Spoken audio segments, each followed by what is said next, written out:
Assalamualaikum Mbak.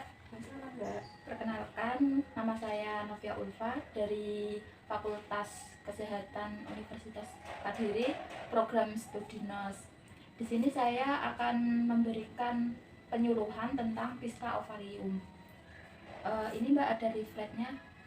Mbak, Saya jelaskan dulu ya Mbak sambil sekalian dibaca-baca. Mbaknya tahu pista ovarium? nggak tahu Mbak. Kista ovarium yaitu mempunyai fungsi yang sangat penting pada ovarium mempunyai fungsi yang penting pada reproduksi dan menstruasi. Gangguan pada ovarium dapat menyebabkan terhambatnya pertumbuhan atau perkembangan dan kematangan sel telur. Dari pengertian kista itu tersendiri yaitu kista adalah kelainan yang terbentuk dari folikel the graft yang tidak pecah atau pecah tetapi segera menutup kembali, dan di situ berisi cairan yang bening dengan diameter 1-5 cm bahkan 4-5 cm. Dan penyebab dari kista ovarium itu sendiri bisa terjadi karena gangguan pembentukan hormon pada hipotalamus, hipofise atau ovarium itu sendiri. Kista ovarium juga timbul dari folikel yang tidak berfungsi selama menstruasi. Untuk faktor risikonya tersendiri itu bisa karena riwayat kista ovarium sebelumnya. Yang kedua, siklus menstruasi tidak teratur. Yang ketiga, haid pertama lebih awal, menopause atau lebih lambat. Yang keempat, tidak pernah hamil atau sulit hamil. Yang kelima, ketidakseimbangan hormon.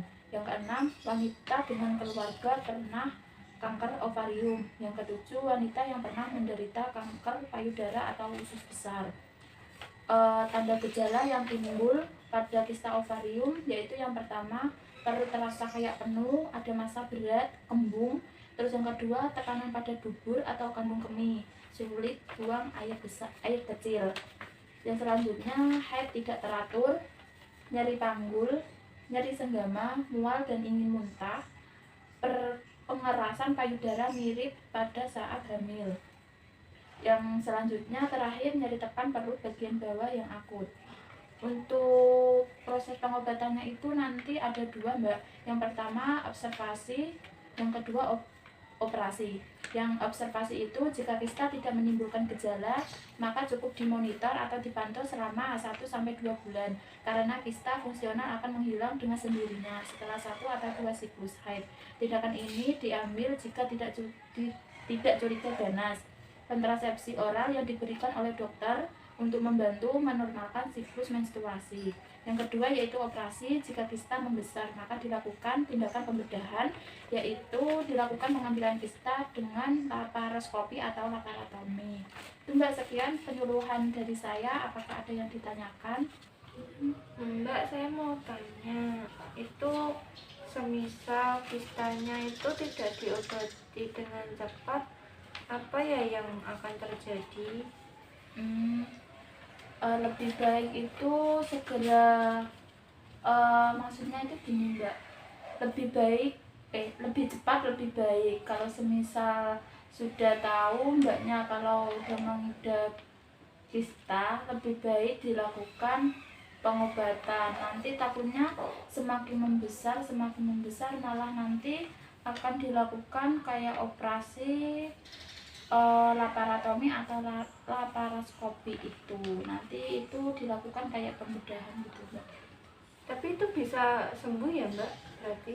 Tergantung dari kistanya Mbak. Itu kalau kistanya masih kecil dan belum membesar, itu insya Allah bisa sembuh kalau Mbaknya rutin untuk melakukan pengobatan. Semisal Mbaknya udah tahu Mbaknya punya kista tapi Mbaknya males-malesan untuk pengobatan, nanti kistanya itu sendiri akan membesar dan akan dilakukan operasi laparotomi, dan itu pun bisa kemungkinan kistanya itu tumbuh lagi Mbak. Makanya kalau sudah tahu Mbaknya punya kista, sebaiknya rutin untuk pengobatannya itu gitu Mbak. Apa yang ada yang ditanyakan lagi? Ya Mbak, cukup.